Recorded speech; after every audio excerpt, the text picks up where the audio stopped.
Megadeth are an American thrash metal band from LA.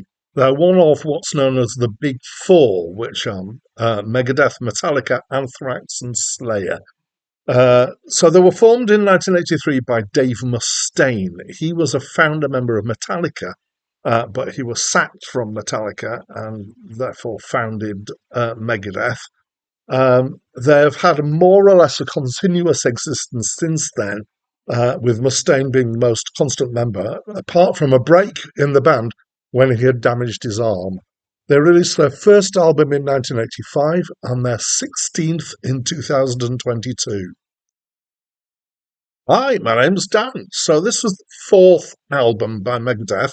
It's my first encounter with them, really, that I know of listening to them. I've heard of them, of course, but I don't think I've listened to any of their music before. So my first time with the album as well then. And this is described as being thrash metal. I am by no means an expert on the intricacies of the different genre boundaries in metal. I'm willing to bow to that. I think it's definitely a heavy metal. Maybe speed metal is another term that could come in because there's a certain fastness to quite a bit of it. So it's fast and chuggy, with switches of time signature and speed going on here. Quite complex stuff at times. It's definitely, the words fast and technical are the ones that come to mind.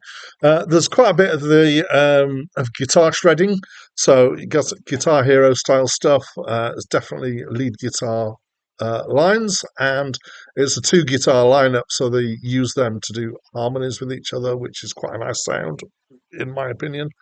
Um, I'm fond of saying that from my perspective, there was a big shift in metal around the early 90s, late 80s, when basically the stuff that we now think of as metal, which was predominantly, I think, death and black metal, um, came into being, and they have a particular kind of set of sounds to them.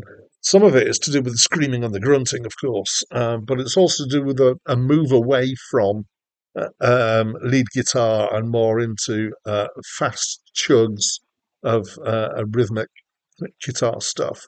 I think also it goes with detuning your strings, and there's a kind of basic shift in the harmonic structures that have been used. So here, I think of this as being kind of that shift, although actually time-wise we're in the middle of that happening. So it's definitely metal, but not metal as we now think of it. Really, it's kind of the rock end of metal.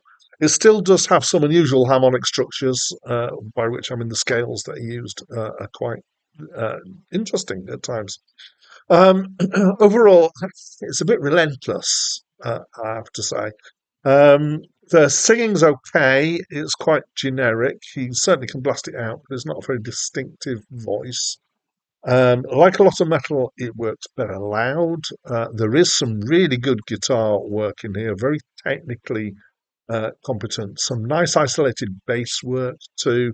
Everything's quite tight, so it needs to be at this speed for it to work anyway. Songs about some fairly standard metal fare, really. Bombs, War, Magic, Lucretia de Borgia, and the Northern Ireland Troubles feature here. But so overall, it didn't really excite me that much. It's tolerable, and maybe in the right mood, I'll really enjoy it. But I'll have to be in a very specific mood for it. It's only really distinctive for its speed and the technicality of what they do. And if that's the sort of thing you like, then you don't know this album, maybe you really love this album. Um, I think I like my metal with a bit more interest to it, and I guess it depends on what you're interested in as to whether this has or not. So I've got a fairly mild reaction to it. I'd love to know what you think though, so please do tell me what you think of this album by leaving me a comment somewhere down there. And that's it from me for now.